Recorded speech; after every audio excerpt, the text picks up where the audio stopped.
Oke, selamat datang di King Kong Motovlog. Kali ini saya akan membahas beberapa hal yang lagi viral di media sosial, forum-forum, Facebook, grup-grup motor, terutama motor matic. Banyak sekali yang membahas dan menanyakan, "Bang, bro, sis, mas, ini motor saya kenapa remnya tiba-tiba blong pada saat digunakan?" Penjelasannya seperti ini kurang lebihnya ya. Pertama yang harus diperhatikan adalah gaya riding. Kebanyakan pengguna motor matic saat ini adalah orang-orang yang sudah lama menggunakan motor manual, terutama yang menggunakan motor menggunakan kopling ya. Jadi rata-rata experience-nya para pengguna motor manual semua sebelumnya, kebanyakannya.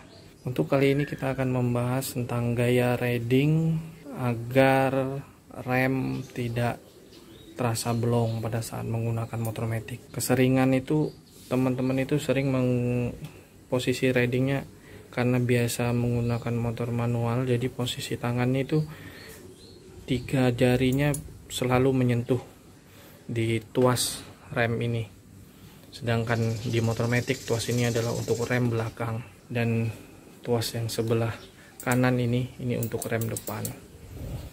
Jadi untuk para pengguna motor manual yang menggunakan kopling, yang sudah lama menggunakan motor dan terbiasa menggunakan kopling, harap diperhatikan jari-jari lentiknya ini harus diperhatikan. Jangan sampai pada saat mengendarai motor matic jari-jari ini kalau bisa tidak boleh menyentuh, asalkan jangan ketarik, tuasnya jangan sampai ditarik, karena sedikit pun ditarik, terutama untuk motor matic yang sudah menggunakan cakram belakang, dia akan otomatis pistonnya akan bergerak dan akan melakukan gesekan antara kampas dengan piringan cakram tersebut. Nah, dari itu kalau bisa biasakan untuk tuas rem ini tidak sentuh, bisa seperti ini. Kalaupun untuk antisipasi dan harus menyentuh ini, cukup disentuh tanpa harus ditarik. Jika kalau ditarik sedikit pun, maka akan ada proses mechanical yang terjadi pada kalipernya rem, dan itu nanti akan ada gesekan antara kampas rem dan piringan cakram yang lama-lama akan menyebabkan remnya itu, kampas remnya akan menjadi panas karena gesekan antara piringan dan kampasnya. Dan itulah yang biasanya akan menyebabkan rem tiba-tiba blong karena remnya overheat.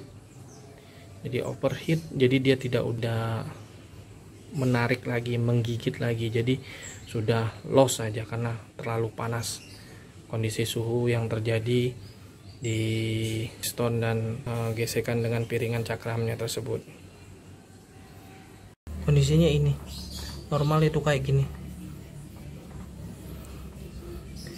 Ketika tidak dilakukan pengereman, dia akan ada selisih, ada jarak antara kampas rem dan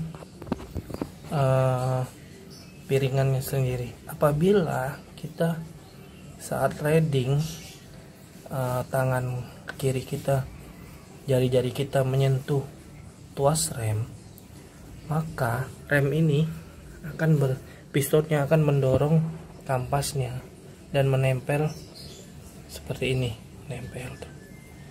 Nah, dengan waktu yang lama akan menyebabkan panas, dan ini panasnya akan berlebihan, overheat, dan akan nanti melakukan pengereman dengan baik lagi karena terlalu panas. Akhirnya itulah yang sering terjadi, loss. Apalagi kejadian ini sering terjadi pada saat kita riding, terutama paling sering itu pada kondisi turunan. Maka dari itu pada saat di turunan harus berhati-hati kalau sering ada yang mengeluhkan remnya blong. Untuk antisipasinya, pada saat kita terjadi rem kita blong, upayakan untuk tuas rem dipompa sedikit-sedikit sambil tangan kiri menurunkan kecepatan dengan menggunakan rem depan. Tapi pelan-pelan juga, harus sedikit-sedikit, pelan-pelan sampai kecepatan kita benar-benar turun. Dan tuas remnya juga kita tekan-tekan sambil pelan-pelan seperti ini, sambil di jalan, sambil pelan. Rasakan nanti ketika dia sudah bisa kembali, rem ini akan terasa agak mulai berat. Nah, nanti kalau dia udah mulai berat, lepaskan lagi, biarkan dulu sementara waktu, ataupun kalau bisa berhenti, silakan berhenti terlebih dahulu. Jangan nekat untuk tetap melaju, karena nanti akan bahaya, karena rem belakang ini sangat vital sekali untuk pengereman kita. Karena kalau kita hanya mengharapkan rem depan, ini sangat bahaya. Dan perlu diperhatikan karena kita sering menggunakan motor manual yang menggunakan kopling.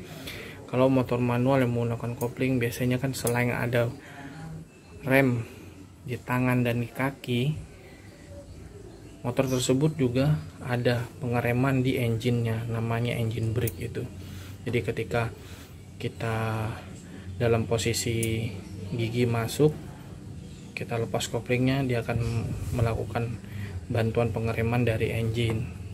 Jadi lebih banyak pengeremannya. Jadi kita tinggal main di rem tangan sama di rem kaki.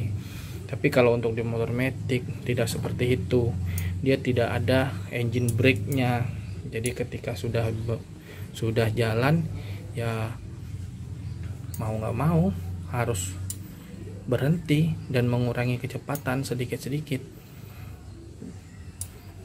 Nah, ketika sudah berhenti, cobalah teman-teman untuk beberapa waktu untuk didinginkan dulu, dibiarkan dulu, nanti dicoba lagi remnya untuk digoyang-goyang lagi seperti ini agar masuk kembali. Seperti itu ya teman-teman ya. Nggak perlu, kalau namanya rem blong karena overheat, nggak perlu ganti kalipernya atau masternya, nggak perlu pakai yang mahal-mahal segala, nggak perlu. Itu cuma, kalau yang mahal-mahal itu cuma untuk lebih hasil pengeremannya katanya sih lebih baik.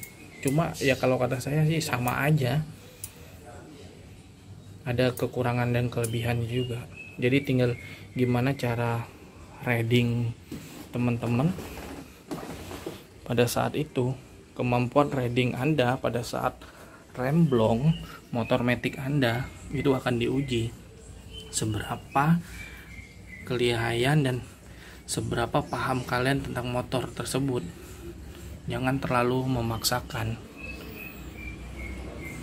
dan harus tetap hati-hati ya teman-teman.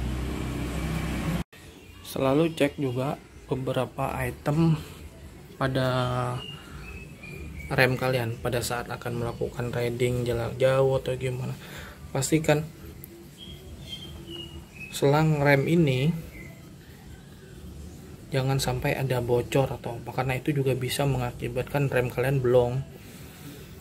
Karena suplai oli yang masuk di sini tidak bisa masuk dengan sempurna dan full masuk ke sini. Tekanannya juga akan berkurang kalau ketika bocor tekanannya. Dan hati-hati juga, harus selalu dicek kondisi fluid yang ada di dalam cairannya ini, yang ada di dalam tabung masternya ini.